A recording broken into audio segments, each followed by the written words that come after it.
Let's talk about Thursday Night Football. It was a matchup between the Denver Broncos and the Kansas City Chiefs. Denver is having a really poor start to the year.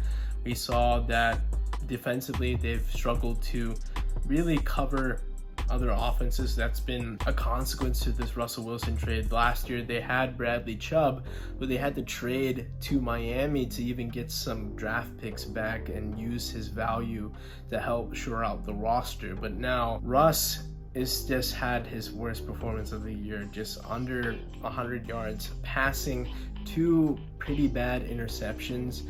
And it's against a defense that's pretty good in the Kansas City Chiefs, but still this decision making had no business throwing those interceptions.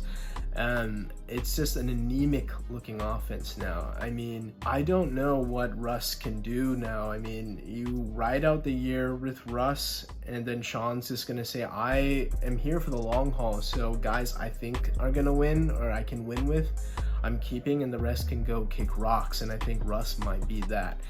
It's going to be a huge ordeal to get out of this massive contract that he signed with the Denver Broncos, but it just might be a necessary evil. No matter how much dead cap it may cost, it might be an addition by subtraction type of ordeal.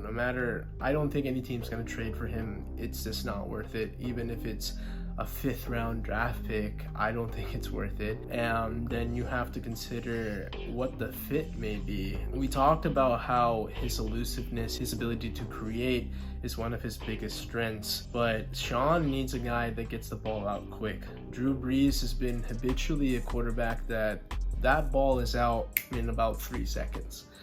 Russ, I think the ball sometimes lasts maybe 5 to 6 because that's how much he does in terms of scrambling. The read is not there, he'll scramble, and then defenders can only stick to their receivers for 6-7 seconds max. And it's just not the ideal fit. And last year, it's funny, Nathaniel Hackett came in and he was the guy that was the scapegoat for Russ, but now it seems that Russ may be the scapegoat for Sean Payton. It's clear Sean Payton's winning this battle of who's going to stay in Denver. Obviously, we talked about how he took maybe the wrong gig and just got back into coaching too soon, but he's stuck right now in Denver, and I think he's going to at least try to see this out and try to right these wrongs.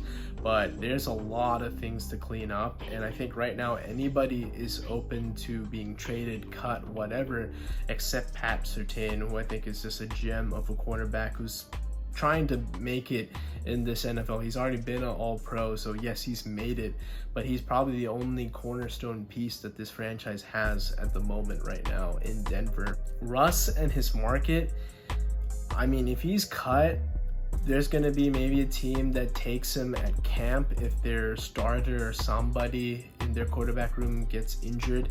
I think he'll have to find his way back to a roster via a backup role. That's just how it is.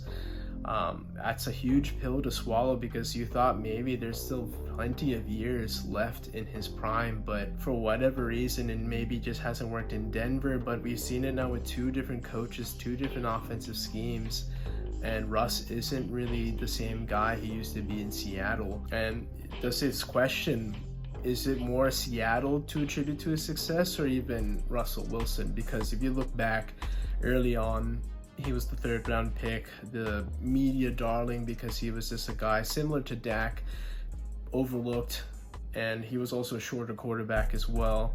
And he rode the LOB, the Legion of Boom, and that vaunted defense for the early part of his career. They went to a couple of Super Bowls, and then once Marshawn Lynch left, and then there was this slowly whittling decay of the Legion of Boom due to injuries, we saw that this wasn't the same team. This was more Russell Wilson's offensive-led team.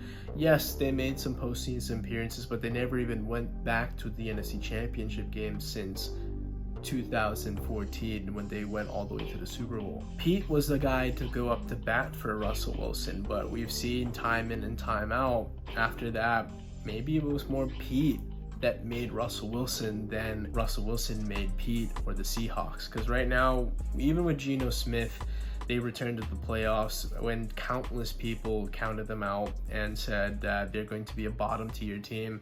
Geno is just there to ride out the year. They'll go get the best quarterback prospect. But now Geno has gotten an extension. He was the comeback player of the year, made a Pro Bowl. Still is pretty effective. Still is a guy that is very high in his completion percentage and has outplayed Russ ever since those two have swapped roles, basically. It's gonna be really tough for this season to continue.